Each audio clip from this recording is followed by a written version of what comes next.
सैया सावन में बाबा धाम में भीड़ बड़ा होला। सैया सावन में सभे कांवर लेके जाला, नहीं गेहूं से तनको ला जाला। बोले बहल बोलत सभे पावर में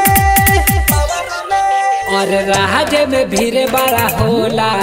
सैया सावन में बाबा धाम में भीड़ बड़ा होला। सैया सावन में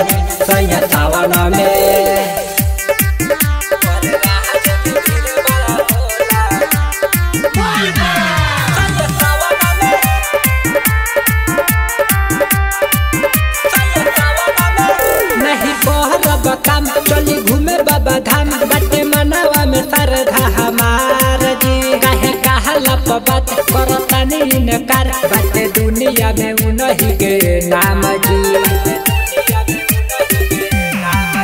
नहीं बहरब काम चली घूमे बाबा धाम। बाटे मनावा में श्रद्धा हमार जी, काहे कहला बात करतानी इनकार। बाटे दुनिया में उन्हीं के नाम जी। और ले ई दुख परेशानी, नाम हटे ई भोला दानी।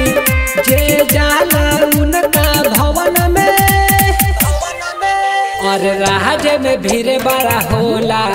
सैया सावन में बाबा धाम में भीड़ बड़ा होला। सैया सावन में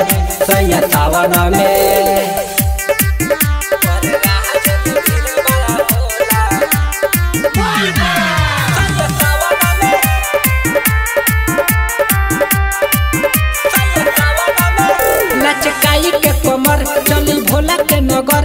नहीं दर्द करी गोरी, मस्ती में डोली बोले बम बोली।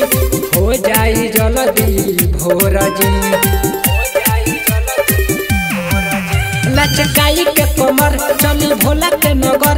नहीं दर्द करी गोरी, मस्ती में डोली बोले बम बोली।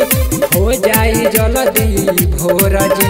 बाजे बीके से बेदर्दी के गाना, नाची के हम भईनी दीवाना।